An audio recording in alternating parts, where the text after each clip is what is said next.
Avril 1912 a été marqué par l'une des plus terribles tragédies de l'histoire du monde. Un paquebot de légende conçu pour être insubmersible à la pointe de l'ingénierie de son temps, l'énorme Titanic a coulé. Par cette nuit sombre et sans lune, le navire a manqué plusieurs occasions de pouvoir sauver ses passagers. Un autre bateau qui naviguait à quelques kilomètres de là aurait pu lui porter secours, ce qui n'a pas été le cas. Il ne s'agit pourtant pas d'un navire fantôme, pas plus qu'une légende ou une simple théorie. C'est une réalité documentée, mentionnée dans les archives et dans les déclarations de témoins qui la confirment. Alors pourquoi n'est-il pas venu en aide aux géants en détresse? Découvrons ce qui s'est passé cette nuit-là en examinant ces événements de 3 points de vue différents. Commençons par celui du principal intéressé, le Titanic. 23h30. La lune est voilée de nuages noirs. La visibilité est mauvaise. Tout est calme à bord. Sous la direction du capitaine, l'opérateur de communication reste en contact avec le continent par radio. À ce moment-là, un inconnu s'introduit sur la fréquence interrompant la communication de l'opérateur. On ne sait pas très bien ce que veut cet homme étrange et de quoi il parle. L'opérateur n'essaye pas de le comprendre. Il crie sur cet homme en lui demandant de se déconnecter. La connexion est interrompue. À 23h40, le Titanic s'écrase latéralement contre un iceberg. La glace brise la coque. L'eau commence à inonder les ponts inférieurs. Personne ne panique encore. 20 minutes plus tard, à minuit, l'équipage envoie un signal de détresse par radio. Peu de gens comprennent à quel point la situation est grave.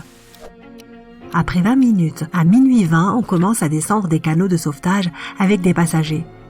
À minuit 25, ils reçoivent une réponse au signal de détresse. C'est le RMS Carpathia. Leur capitaine rapporte qu'il navigue déjà à vitesse maximale vers le Titanic. Malheureusement, il se trouve à près de 93 km du site de l'accident, ce qui signifie qu'ils n'arriveront pas avant 4 heures. À minuit 45, l'équipage du Titanic lance des fusées de signalement. Ces fusées se trouvent être l'une des causes principales du destin terrible qui attend une partie des passagers à bord. Mais nous y reviendrons. 90 minutes plus tard, le pont du Titanic se brise et le paquebot plonge sous l'eau. À 4h10, le Carpathia arrive enfin à l'endroit du naufrage. L'équipage mettra tout en œuvre pour sauver les survivants. Ils récupèrent 705 personnes à leur bord. C'est là qu'un autre navire apparaît. Il s'agit du SS Californian. Le Carpathia vogue vers la côte de New York, rempli de ses rescapés. Pendant ce temps, le Californian reste sur place dans l'espoir de trouver d'autres survivants au milieu des débris. Sans succès, ce navire n'était qu'à quelques kilomètres de là, alors que le Titanic s'enfonçait dans les eaux glacées. Le Californian aurait pu sauver des vies, mais il en fut autrement. Son capitaine, Stanley Lord, aurait donc commis l'un des actes les plus intolérables qui puissent exister aux yeux d'un marin. Il n'a pas porté secours à un navire en perdition. Lorsque le monde entier l'a découvert, le capitaine Lord a été la cible de la haine populaire. Les charges à son encontre n'ont pas pu être retenues et il n'a pas été condamné lors du procès qui a suivi la catastrophe. Toutefois, sa carrière a été définitivement ruinée car aucune compagnie maritime n'a voulu l'embaucher après les faits. Malgré cela, il n'a jamais avoué sa responsabilité et cela jusqu'à sa mort. Peu de temps avant son décès, il a d'ailleurs expressément clamé son innocence. S'il dit vrai, alors que s'est-il passé? Allons voir du côté du Californian. C'est la nuit du 14 avril. Le Californian navigue dans les eaux glacées de l'Atlantique Nord. Le navire entre dans une zone où il y a de nombreux icebergs.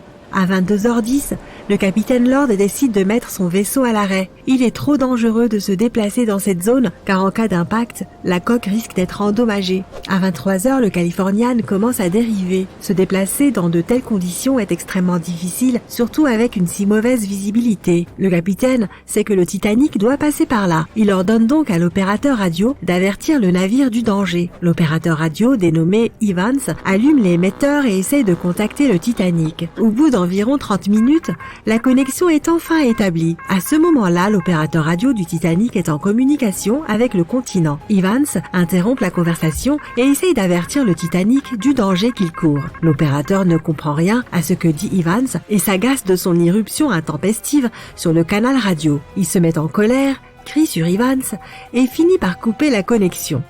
Lassé, Evans éteint l'émetteur et informe ses supérieurs de l'incident. La façon dont le capitaine a réagi à cette nouvelle reste un mystère.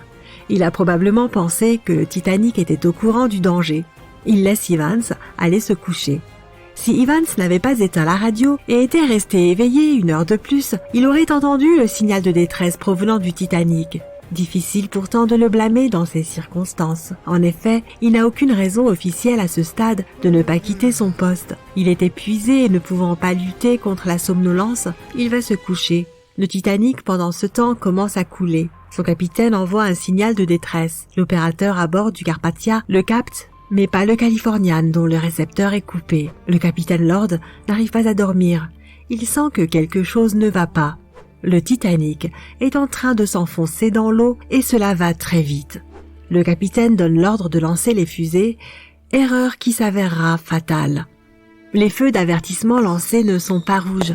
Pour une raison quelconque, l'équipage a oublié de charger les fusées rouges. Le ciel s'est donc illuminé d'une lumière blanche éclatante.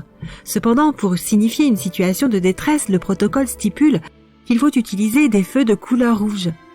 Le capitaine Lord voit ces lumières mais ne les perçoit pas comme un appel à l'aide. Il ne lui vient même pas à l'idée que ces fusées rouges que l'on trouve sur tous les bateaux pourraient venir à manquer à bord d'un navire tel que le Titanic. Et pourtant, c'est bien le cas. Le capitaine Lord pense que le Titanic s'éloigne.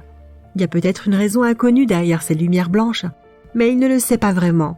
Le capitaine Lord n'a donc aucune idée que le Titanic est en train de couler. Il décide quand même de contacter le navire, mais cette fois pas par radio. Le capitaine Lord ne réveille pas l'opérateur et envoie un signal au Titanic par le biais d'une lampe de signalisation. Il est important de comprendre que de nombreux marins de la vieille école ne prenaient pas la communication radio au sérieux. Ils ne saisissaient pas la valeur de cette technologie. C'est pourquoi le capitaine Lord ne réveille pas Evans. Il envoie des signaux lumineux, mais le Titanic ne répond pas. De nombreux survivants ont mentionné plus tard avoir vu les flashs de lumière en question, mais ils n'ont rien pu faire sur le moment. L'équipage du Californian n'entend pas leurs appels à l'aide. À 2h20, le Titanic s'enfonce complètement sous l'eau. Environ 2 heures plus tard, l'opérateur radio Evans se réveille et allume le récepteur. Il entend de nombreux sauveteurs parler du navire englouti. Evans comprend tout de suite ce qu'il se passe et en fait part au capitaine. Le Californian se dirige immédiatement vers le site de l'accident. Ils y trouvent le Carpathia, avec les survivants à son bord, qui se met en route vers New York. Le Californian continue à chercher des gens à qui porter secours, mais en vain. Le Californian retourne sur le continent. La nouvelle concernant le navire qui aurait pu sauver le Titanic se répand dans tout le pays et le procès commence. Le capitaine Stanley Lord et l'équipage racontent leur version des faits. Ils disent que leur navire s'était immobilisé. Beaucoup de gens ne les croient pas et certains des passagers survivants affirment même avoir vu le Californian passer. Malgré tout, le juge les déclare innocents. 1962, le capitaine Stanley Lord est un homme très âgé. Il appelle un notaire pour faire une confession officielle dans laquelle il jure qu'il n'est pas coupable. Et si ce n'était pas le Californian qui était passé près du Titanic à ce moment-là? C'est là que la théorie du Samson entre en jeu. Ce navire de chasse navigue dans les eaux froides de l'Atlantique Nord. L'équipage ne dort pas. Ses membres étudient attentivement les environs, non par peur des icebergs, mais bien parce qu'ils sont terrifiés à l'idée de croiser les gardes-côtes américains. L'équipage du navire Samson chasse des phoques, ce qui est illégal. À minuit 45, le capitaine du Samson voit des fusées de signalisation blanches. L'équipe est sûre qu'il s'agit des gardes-côtes. Ils éteignent alors leur lumière et s'éloignent. Il fait nuit noire et ils ne remarquent pas le Titanic qui coule. Une fois revenus sur la côte de l'Islande, ils entendent parler de la catastrophe. C'est là qu'ils se rendent compte qu'ils ont abandonné des gens à la noyade. Le neveu d'un des membres de l'équipage du Samson lit cette histoire dans le journal de bord de son oncle et demande la permission de publier ses écrits. Tout le monde réalise que le capitaine Lord n'était effectivement pas coupable. Malheureusement, il n'a pas vécu pour voir la vérité triompher. En fait, il reste difficile de désigner un véritable coupable dans cette histoire. Le navire se trouvait à proximité du Titanic. Leurs capitaines étaient des hommes compétents. Ils auraient pu aider à sauver tous les passagers. Le problème est qu'ils n'ont pas pu réaliser à temps le drame qui se jouait en cette nuit sombre. Quelqu'un avait oublié les fusées rouges et ce qui semblait être un tout petit détail apparemment insignifiant a finalement eu des conséquences énormes dans cette tragédie.